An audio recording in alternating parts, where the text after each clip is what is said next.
ibig sabihin ng ALSA? Ano ba ibig sabihin ng ALSA? Ang natawag sir nga nag-alsa, tanan Tanan tao mo alsa ta, matag sikyo. Mao na karon nga ang atong kasundaloan nga 56 mao nang gi adtuan nila mag-alsa. Nag-alsa tanan. Matag dito sa pantaron dili makaagi ang impedto kay nag-alsa man. ALSA meaning, ano ibig sabihin nun? ALSA, kakampi na namin yung sundalo, labanan Oo. na namin kayo. Yun ba ibig sabihin nun, Dato? Yun ang Oo. ibig sabihin nun? Para dili na masulod ang ato ang area. Muna, Anong reaksyon nung una ng mga tao nung sabihin mo? Kasi malakas pa yung NPA noon eh. di ang MPA sa una nalukumi sa MPA. Kay nagsulti man ang MPA nga sundalo sa kabus ang MPA. Pag abot sa panahon nga dili man di ay komunista man din tinuod, mao na ang itabo sir. Kay nakasabot naman ang tao. Dati sir, kaya tinawag na alsa. Nag-alsa yung mga tao. Kasi linabanan na nila yung mga MPA. Ayaw na nila ng gulo. At ayaw na nila magsuporta sa mga MPA. Kasi nalaman nila na yung mga MPA pala komunista. Walang magandang maibigay sa mga anak nila. Kaya nag-alsa sila. Tapos, nung nangyari na yon, hindi nakapasok yung mga MPA na palayo sila. Ang nangyari hanggang ngayon, andito pa rin yung Bagani. Naghihintay pa rin kung ano yung tawag ni Dato, ano yung utos. Si Dato pa rin ang masunod. Pero nung dumating ang 56, sila yung tumulong na para yung mga tao magbalik loob. Sige nga, ikwento mo nga, Dato, paano kayo nagtulungan ng 56? Nung 'di ba nabuo mo na yung Bagani mo. Oo. Paano kayo ano yung ginawa nyo ng 56? Ang kuha na mo sir, among gibuhat sa 56. Pag abot diri na nagbuo pa mi dito sa tribal.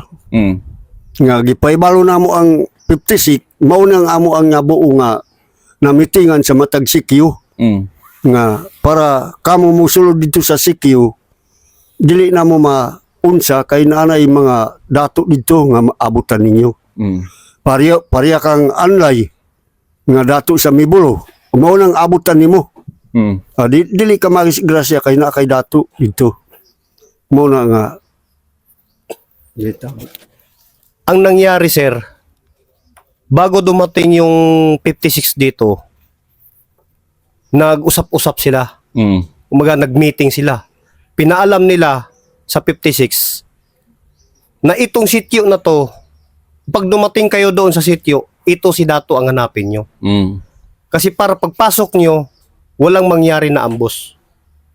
Kasi andun yung tao nakabantay sa inyo. Ganon. Oo.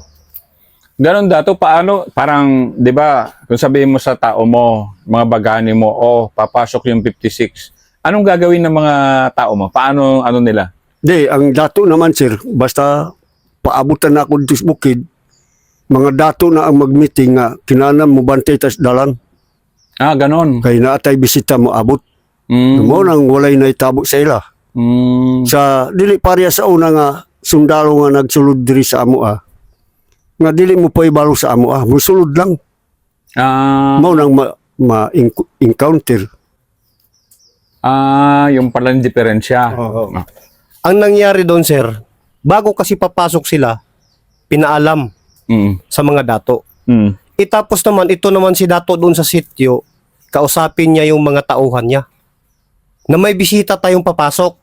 Kailangan makabantay kayo sa paligid. Na hindi magalaw yung bisita natin. Ganon. Kasi maganda man yung layunin nila para sa atin, kailangan bantayan natin sila. Ang ugali pala ng Dato ng Atamanobo, basta ipaalam lang sa inyo yung ano, yung sige nga, Dato, paano ipakita ng, kasi sabi mo yung 56 pinapaalam muna sa inyo na papasok sila, importante pala yun sa inyo. Importante sir, ang diri sa amo sir nga sulti ang panamo ang 56 na ayaw agi diri kay nai-impede dito. Among gi paybalo. Ang nakamaganda sa kanila, sir, pagpapasok sila, sinasabihan nila yung tropa na huwag kayong dadaan dyan kasi may kalaban dyan. Dito tayo dadaan. Kaya, yung mga sibilyan naman, sila yung nakabantay. Yun pala yung papel ni Bagani na ano Oo. ngayon. Yun ang naging papel niya, sir, yung bagani. And yun yung napaka-importanting, napakalaking nagawa mo pala, Dato, na ikaw yung nangumbinsi na suportahan na Oh, natin. suportan. Sige nga, Dato, ano ba yung hirap mo rin noon na paano mo ine-explain, paano mo pinapaliwanag noon na dito na tayo? Kasi ilang dekada rin na puro NPA yung ano, di ba? Oo. Anong hirap mo rin noon nung ikaw yung ano? Ang kinakahirap gyud sir, kami kahit nga kamuting kahoy lang among pagkaon, wala na ibali para matakan lang mi og kaayuan nga walay samok sa amo ang lugar. Ang nangyari, sir, ayaw nila ng gulo. Kahit na yung pagkain nila, kamuting bagin, tsaka yung kasaba, ang gusto lang nila, yung nakatira sila sa isang sityo na maganda yung pamumuhay nila, hindi magulo. Ganon, Dato. Ganon ang tribo. Oh, mo nang tribo gyud. Na gusto nyo lang Walay samok. napapatigil din ako sa interview na to kasi talaga naging biktima rin kayo ng kaguluhan kasi. Ay lisod oy. Kung kami sir inoon na nakapa-eskwela mi sa amo ang anak pero nag-agi pa mi kalisod. Sa pag-alsa lang nako sir sa kang gipatay sa MP si Libayaw. Wala may gobyerno nga nagsuporta sa ako ah. Ganon. Wala. Ganon. Kahit nga asa ang CQ moadto ko dito balangwi akong kuwaon nga sugba. Muna nga ang lawas na ako ingon ani wa gid na uli sa pagkapas mo ako. Sige, isa-isahin nga natin ikwento nga natin yung kwento ni Dato, yung paano niya dahan-dahan, paano niya dinahan-dahan. Sige, Ganito ang nangyari, sir. Ang nangyari kasi, kahit na nahirapan siya sa pag-alsa nila dati, kumbaga, nagtulungan sila. Hanggang sa nabuo yung tinawag na Bagani. Kasi ayaw na ni Dato na magulo. Sa simula pa lang, mag-isa lang si Dato. Nag-alsa. Lumaban. Hanggang sa kumuha siya ng Bagani, ang nangyari doon, walang baril kung panahon mag-operate sa bundok, sir. Kayo? Wala kayong baril? Wala pang baril nun, Dato? Bangkaw lang. Ano yung bangkaw? Yung, Ikuan sa kahoy. parang ano, sir, yung tawag nito? Yung, ano? Oo. Itak at saka yun ang tapos pana. Ganon? Oo. Itak, pana, bangkaw versus baril ng NPA? Yes, Oh. Kay guwapo man na sir in countilon ang nyay armas. Kayo ang MPE makasalig nga nay armas. Pero ikaw ang napud kay gamay nga kaisog pangit ka kag binta. Bintana nimo para makailog kag armas. Kung asa ang lokal nga kuan dito ka mosulod. Ang nangyari, sir, pag mag-operate sila dati, walang baril. Ang ginawa nila, may monitoring din sila doon sa taas.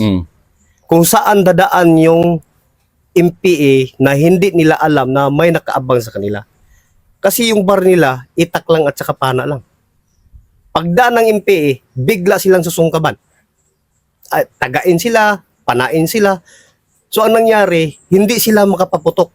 So, makuha nila agad yung baril. Meron ba ganun, Dato? Pwede ba? Sige, kwento mo nga, Dato, isang kuwan nga. Ano bang tawag dyan? Encounter. Sige nga. Oh, encounter nga kay kita nga walay armas na manaling kamot man ta sir kay motago ta sa daplin sa dalan. Nya sundang lang ang imo ha. Tigbasong gid nimo ang kinakalasan nga patio nimo ang ulay. Ayaw sa nakauna para makailog kag armas. Mamusil man ang kalaban nimo pero wa na sibat na ka. Diya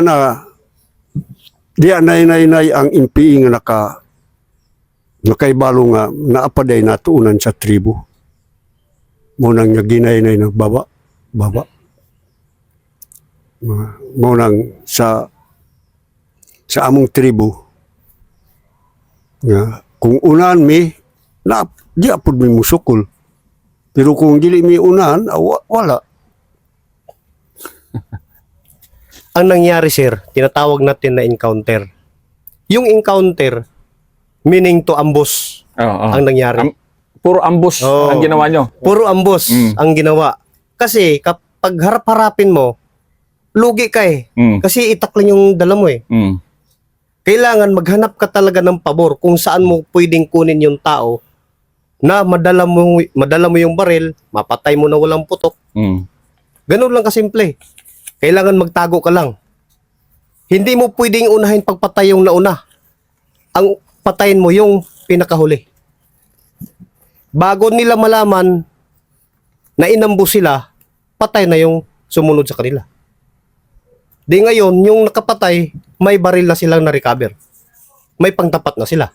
Kanila na yon. Oo, sa kanila Kanila yan. na yon dato. Oo. Ganon yung ginawa mo pala. Oh. Mo nang gamit kag kaisog para nimo ang kuan kay na may armas apatay ka. Mm. Mm. Kinahanglan gid mangit ka binta nga dili ka kuan mamatay. Natakot yung NPN sa inyo. Na takot gid sir kay nanurindil naman sila. Kay dili man pwede nga magpuyo sa bukid. Dahil Nakaibalo naman nga nag-alsa na ang tao. Mga tao nga dili maayo ang gibuhat sa NPA. galing. Ang nangyari, takot na yung mga MPA Mm. na paakyat doon sa bundok. Kasi alam nila na yung mga tao nagalit na, sir. Mm. Lalabanan na sila. Kaya ang nangyari, kumuha din sila ng tao na makikumbinsi. Yung NPA ang nagkumuha. Oo, Mm. kumuha sila ng tao, magkumbinsi doon sa mga tao. Kasi ang nangyari, sir, nauubusan na sila ng pagkain eh. Yung Wala- NPA. Wala silang makukuha ng pagkain. Kaya ang ginawa nila, kumuha sila ng tao na makumbinsi nila na makahingi doon. Kasi galit na yung mga sibilyan eh. Nag-alsa na sila eh. Yun ang nangyari. Hanggang sa naitaboy nila yung NPA. Ganon dato. Na, ano lang, talagang parang kung tutusin, parang people power yung nangyari. Di ba? Yun. Parang ganon. Oh. Ang Na dahil sa'yo yun. Dahil Oo. sa'yo yun.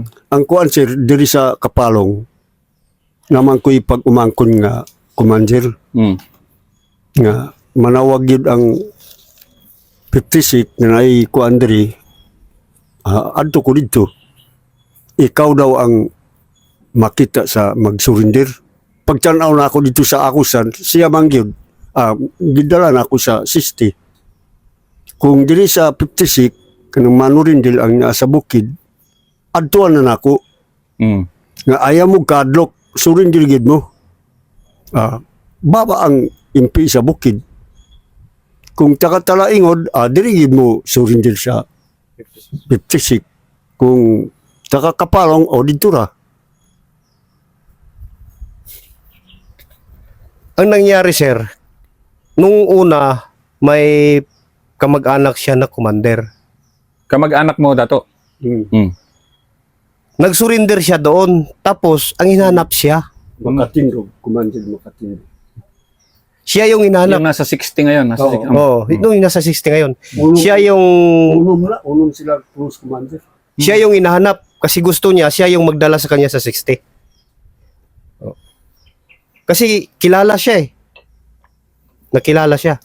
Tapos dito naman kung may mga surrenderies na gustong bumaba, siya rin yung hahanapin. Grabe yung respeto sa'yo dato. Okay. Nakaibalo man na. Siya yung hahanapin, sir. Tapos si Dato naman yung makiusap dito. Mm. hindi na siya sasama papunta doon. Sila na lang ang kukuha. Yung 56 na lang. Oo. Sila na. Kung ayaw talaga sumama yung doon, kaya mapilitan siyang sumama doon para makuha niya yung tao. Nakailang surrender din ang natulong. Ilang surrender rin ilan din ang nag-surrender dato dahil sa tulong mo? Dali naman sir kanang mga bata diya nga nanurinder. Marami ba? Sa kumoding ka, yun buka na sundo. Perting dili na maingon nga pila pa ang masurinder nako sir. Perting dagana na. Kaysa Gaano kadaghan? para makaibalo ka sir sa ako ang kinaiya. Mangutan na kadi sa 56 kung adlaw-adlaw ko mo ani dili. Na ako'y tinuuan nga dili ko muduol kuan sa gobyerno. Muduol ko sa gobyerno kung sila ang mutawag sa ako. Pero adlaw nga mo ani ko diri mangayog bugas dili pwede sa akong kinabuhi. Sila ang mutawag sa ako kay para dili ko maulaw. Pero ako lang ba ani diri maulaw ta ang pangayo. Ang nangyari, sir, doon tayo sa mga surrender, hindi na mabilang. Dagan. Marami na yung napasurrender niya. Pero ang ugali niya, hindi siya lalapit kay 56. Kung may kailangan yung 56, tatawagan siya. Oh, sila yung lalapit. Kay kuan man na sir kay mga ijurante man gyud ang surrender. Ako tanto ko nga sige kog seminar sa pulis ug sundalo o panahon pa sa MPE. Sige kog seminar nga ngay mo surrender nga sibilyan nga wag gyud ka kuan sa gobyerno kanang MPE. Walang alam, Paadton pa na ako sa balay. Tudluan ako nga ayag kung pangutanaw ka sa nag-interview sa imo. Ayag tugan ani makadaot sa imo. Kini lang kung upat lang ang naibalaan ni mumura na dili mo lampas. Kung koleksyon lang ka, diara ka kutob sa koleksyon. Wala na ka nakaibalog asa na padulong ang kwarta mura na. Mura na report sa kumusurinder. Si Dato, kahit saan siya mapunta, pinatawag ng mga pulis, tsaka sundalo, parte doon sa seminar. Pupunta siya doon. Oh. Dati yun. Hanggang sa may mag-surrender nga medyo alanganin siya, yung natatakot siya. Dinadala ni Dato doon sa bahay niya. Tuturuan niya kung papaano siya magsalita. Kung anong trabaho niya. Hindi na pwede yung lalampas pa siya doon na ikakasira niya. Kung ano yung maganda na gawin niya, yung magandang sasabihin niya, yun lang ang sasabihin niya. Hindi na pwedeng lalagpas ka doon.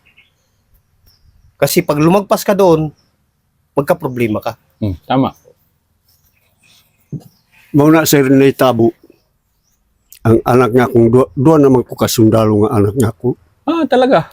Sa Davao ang isa, sa Brigid o nasa Sisti ang isa. Muna nga karamo salubong maadto ang akong anak akong patad-awon sa gisiminaran ako nga ayaw gid ninyo buhat ani kay madaot ta kung palano ninyo nga may babae nakita ninyo dito nganong mo ikaw ra mo isa mo adto dito ayag uban ang uban kay dali ra ka masakpan. May mga kumusta man sa akong anak. Ambot lang og unsa nang ranggo sa akong anak master na siguro. Matanda na rin. Wala may istorya nga si Florindo Agay nakadaot sa amo nga si Ryan Ryan Agay. Wa man na istorya dito sa kuan nga mauning gibuhat wala pulos maayo ang gibuhat mutabang sa tribo. Yung kay Dato, sir, hindi niya gusto na masira yung pagkatao niya, pamilya niya. Kaya sinabihan niya yung anak niya, pinapakita niya doon sa papel na galing siya ng seminar, na hindi niya pwedeng gawin ito kasi nakakasama sa atin to. tinuturuan niya ng magandang asal yung mga anak niya. Kahit na wala siyang pinag-aralan. Mm. Pero nakita niya kung saan tayo pwede dadaan. Yun ang ginawa niya sa mga anak niya dalawa, kasi yung isa, si Florindo Agay, parang master sergeant na yata yun. Mm. Ngayon. Tapos yung isa, hindi ko alam kung anong ngayon yun, posisyon niya. Karon pa sunod.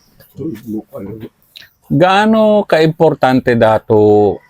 Kasi ikaw, nakita ko kaagad yung ugali mo hindi ka lumalapit basta-basta dito sa kampo, hindi ka dito humihingi ng bugas. Medyo naintindihan ko sinasabi mo. Nakita ko yung mataas na respeto mo sa sarili mo ba? Oo. Sa sarili mo. Bakit sa isang dato napaka-importante yung ganun na mataas yung respeto mo sa sarili mo?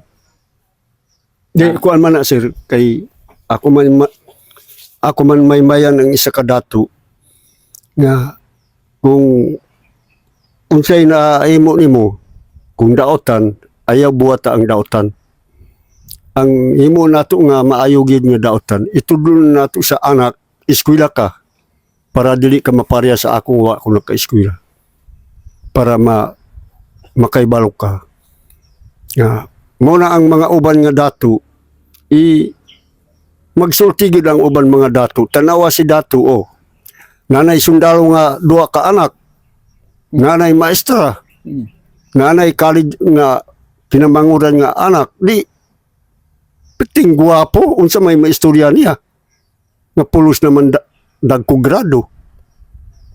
Kita nga gagmay pa ang atong anak dili ta mo buhat og daotan, mo trabaho ta trabaho.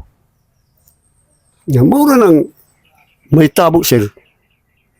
Kung sige ka mulakaw, basig makapangutang pa ka, maulawang kayo noon.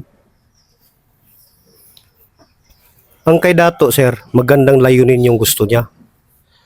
Yung ibang dato naman, hindi niya tinuturuan na ng masama. Mm. Ang gusto niya, yung respeto sa pagkatao nila, ang ituturo nila sa mga anak nila.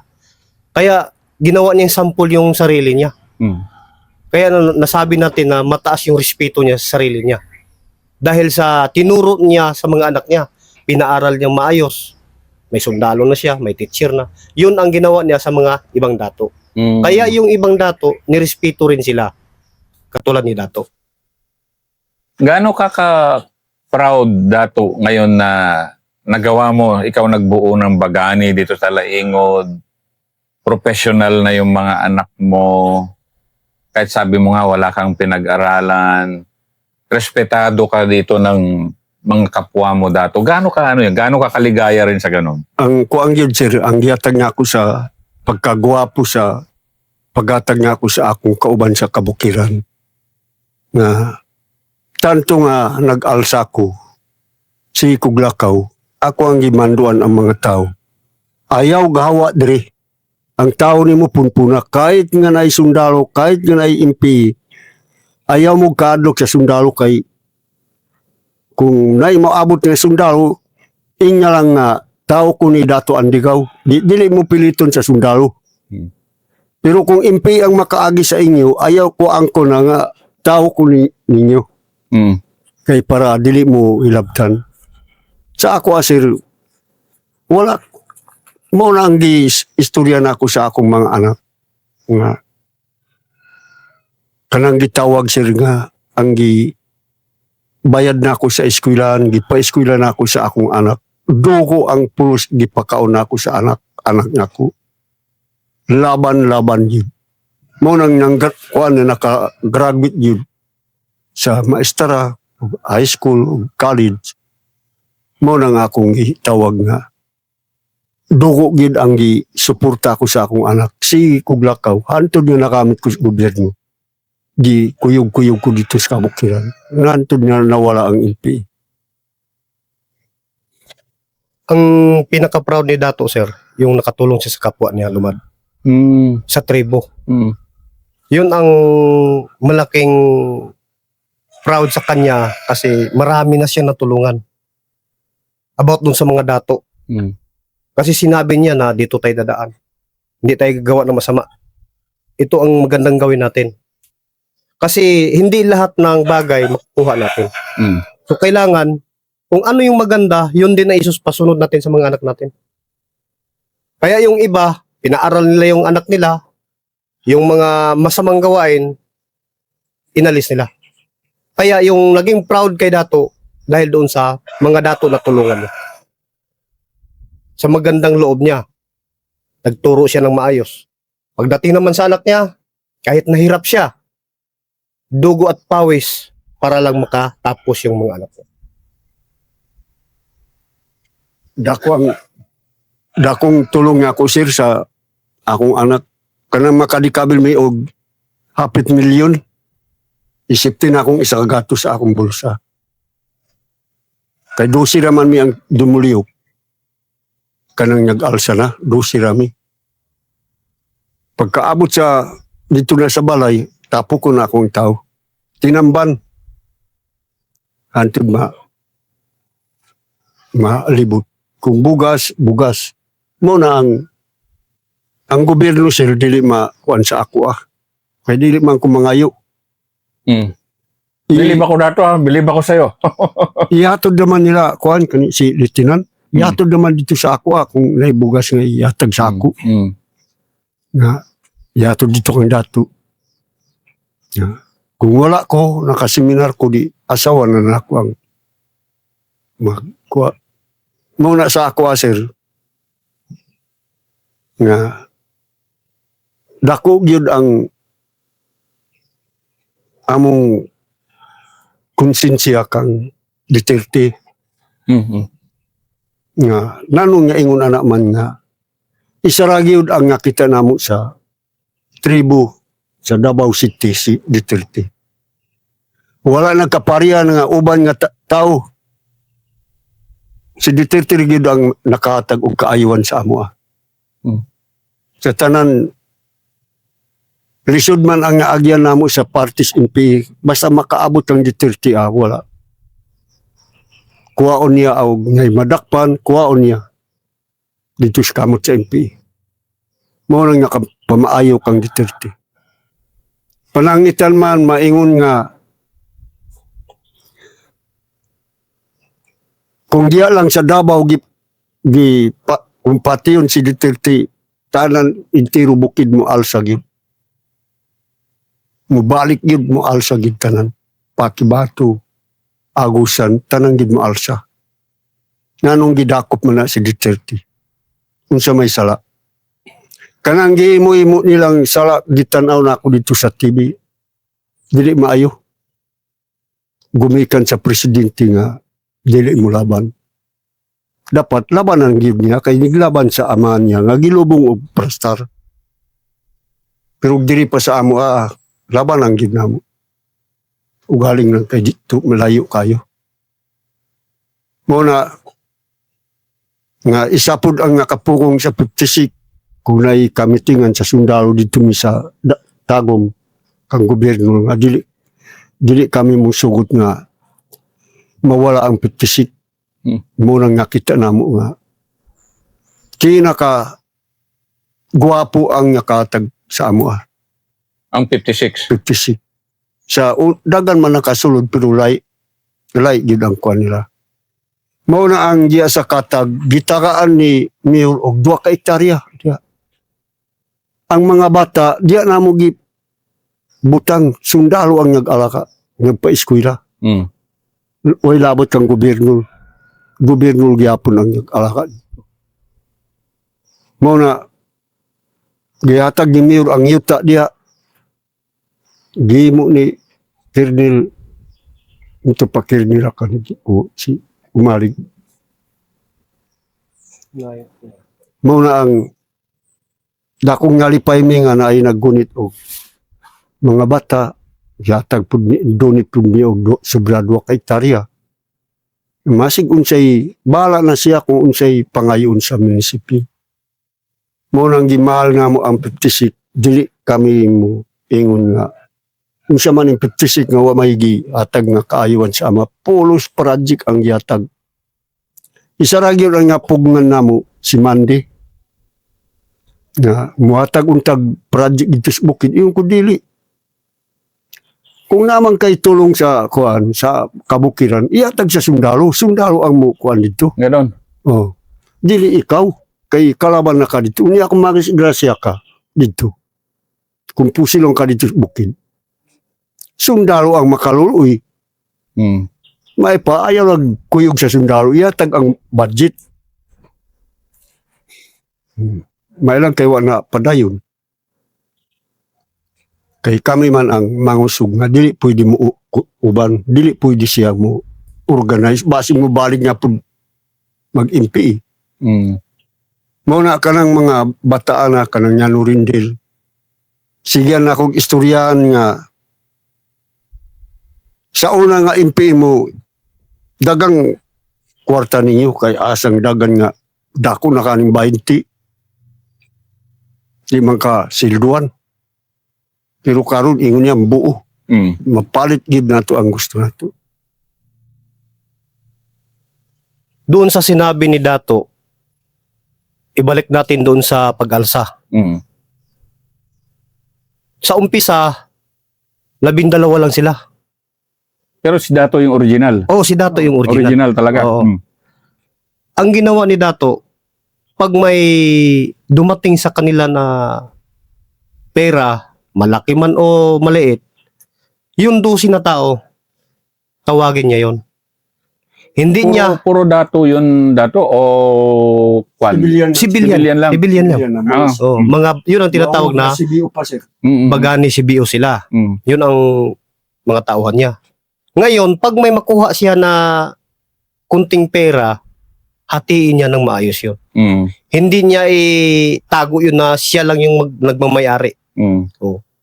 Ibigay niya lahat yun, pantay-pantay yun. Mm. Kung magkano yung ibigay sa isa, ganoon din dun sa isa. Mm. Hati-hati talaga sila. Dato talaga. Oo.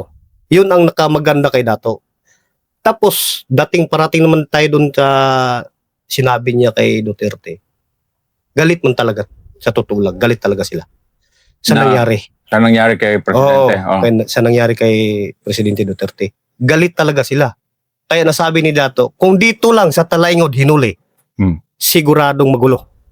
Kasi papatay na sila eh. Kasi mahal na mahal nila Mahal na mahal nila si Digong. Digong. Oo. Mm.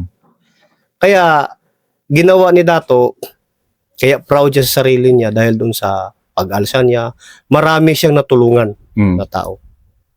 Pagdating naman dito naman kay Mande, ito si Mande, dati MP ito eh. Mm.